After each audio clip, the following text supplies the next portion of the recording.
দুর্গাপুজোর স্পেশালের আজকে শেষ নিবেদন, মানে দুর্গাপুজোর শেষ নিবেদন হচ্ছে দশমী স্পেশাল নিয়ে এসেছি একটা। এরপরে কিন্তু লক্ষ্মী পুজো আর দিওয়ালির একটা দেবো, ঠিক আছে? তো দুর্গাপুজোর শেষ নিবেদন হচ্ছে দশমী স্পেশাল নিয়ে এসেছি। বানাবো হচ্ছে নিমকি আর হচ্ছে রেডিমেড বোঁদে। রেডিমেড বোঁদে মানে দোকান থেকে মিষ্টির দোকান দিয়ে বোঁদে কিনে এনে দেখাবো এমনটা না। এই যে বোঁদে কিনে নিয়ে এসেছি, এটাকে আমি চিনি শিরায় ফেলে বানাবো আর বানাবো হচ্ছে নিমকি, ঠিক আছে? তোমরা সাথে থাকো। তার জন্য এখানে নিয়ে নিয়েছি ময়দা 2 কাপ মতো, আর এখানে বোঁদের প্যাকেটটা তো নিয়েছি। ময়দার জন্য একটু কালো জিরে, আর বোঁদের মধ্যে চিনি শিরাতে দেবো বলে 2টো এলাচ নিয়েছি। আর এখানে দেবো একটুখানি তেলের ময়াম দেবো, মধ্যে ময়ামের জন্য তেল দিয়ে দিলাম। আর এতে না আমি একটু চিনি দেবো, এটা পরে দেবো। চিনিটা কিন্তু শুধু খেতে ভালো লাগবে এমনটা নয়, যারা বানাও তারা জানো চিনিটা দিলে খুব খাস্তা হয়। আর দিয়ে দিলাম কালো জিরে আর নুন।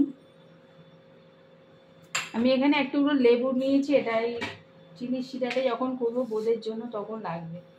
এগুলো একটু শুকনো আগে মিশিয়ে নেব।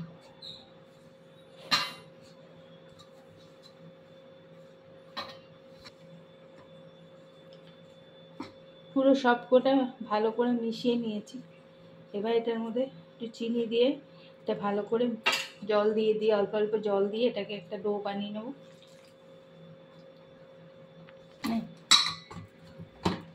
এই দেখো আমার এই ময়দাটার কিন্তু মাখা হয়ে গেছে। এটা কিন্তু একটু নরম করে মাখতে হবে, একেবারে সেই গোলা রুটির মতো নয়। যারা করো তারা তো জানো। এই যেরমভাবে মেখে নিয়েছি, এবার কিন্তু আমি এটা একটু ঢেকে রাখবো, বেশ খানিকক্ষণ ঢেকে রাখবো। আর আমি এবার রান্নাঘরে যাবো, বোঁদেটা বানিয়ে নেবো, ঠিক আছে? এই যে আমি এখানে চিনি শিরাটা একটুখানি বোঁদে করতে যেরকম শিরার দরকার একটুখানি চিনি দিয়ে দিলাম। এটা মেল হোক, চিনিটা দিয়ে দিলাম একটু এলাচ। আর এর মধ্যে একটুখানি এই চিনির রসটার মধ্যে একটু লেবুর রস দেব, কারণ এটা লাগবে না, একটার গায়ে লাগবে না, তাই জন্য একটু লেবুর রস দিয়ে দিলাম।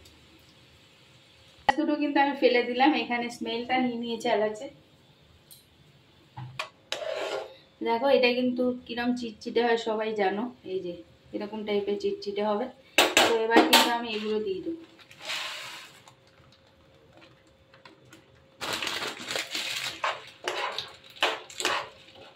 গ্যাসের ফ্লেমটা কিন্তু একটু লোতে রাখবে, হ্যাঁ, না হলে কিন্তু লেগে যাবে, পুড়ে যেতে পারে।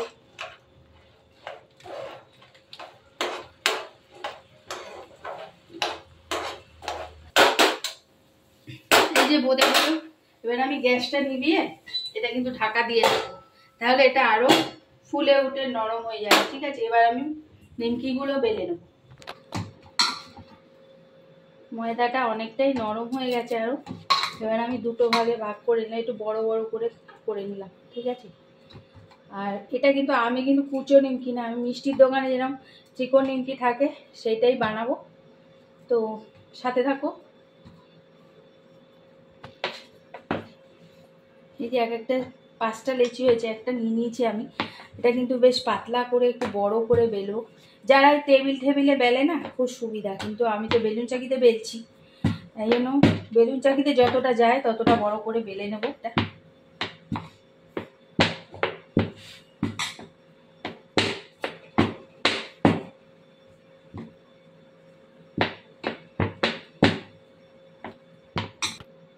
এবার এটাতে একটু তেল দিয়ে নেব, এই যে সাদা তেল, এটার গায়ে একটু মাখিয়ে নেব।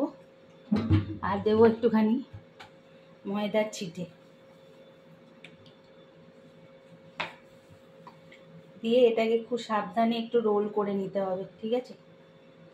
চেপে চেপে একটু রোলটা করে নেবে।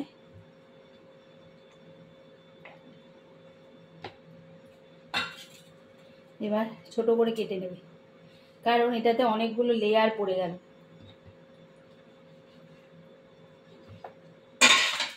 এবার লেচিগুলো এই যে এরকম হলো, এবার এখানে রাখবো, রেখে এবার এটাকে একটুখানি এরমভাবে চিপে নিয়ে বেলে নেব।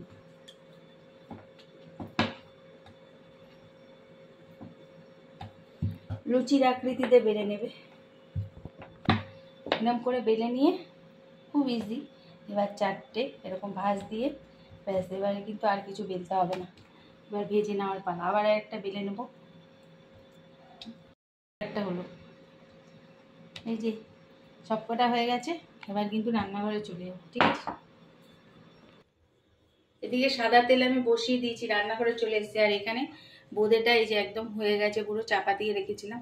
এবার এটা কিন্তু আমি একটু সরিয়ে রাখবো, কারণ এখানে ভাজবো। তো নিমকির তেল কিন্তু একদম পুরো গরম করতে নেই, লো টু মিডিয়াম আঁচে রেখে রাখতে হবে ফ্লেমটা। আর তেলটা কিন্তু হালকা গরম হলে ছাড়তে হবে, নাহলে পুড়ে যাবে, নাহলে কিন্তু পুড়ে যাবে। এইভাবে একটু ধৈর্য নিয়ে ভাজতে হবে, দেখেছো? একটু গ্যাসটা কমিয়ে ধৈর্য নিয়ে ভাজলেই এটা একদম ফুলে উঠছে, এত সুন্দর খাস্তা হয়েছে। এবার কিন্তু আমি এগুলো তুলে নেব, এগুলো হয়ে গেছে, বাকিগুলো ভেজে নেবো এইভাবে।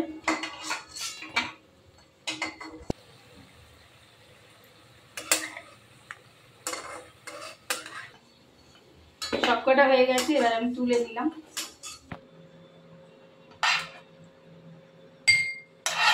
দশমী স্পেশাল নিমকি আর বোঁদে আমার পুরো তৈরি হয়ে গেছে। যদি ভালো লাগে তাহলে একটু সাথে দেখো। আর তোমরা যেভাবে সাথে আছো তার জন্য আমি তোমাদের কাছে তোমাদের সকলকে অসংখ্য ধন্যবাদ জানাই।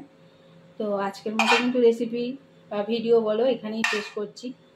তো কেমন লাগলো একটু জানিও।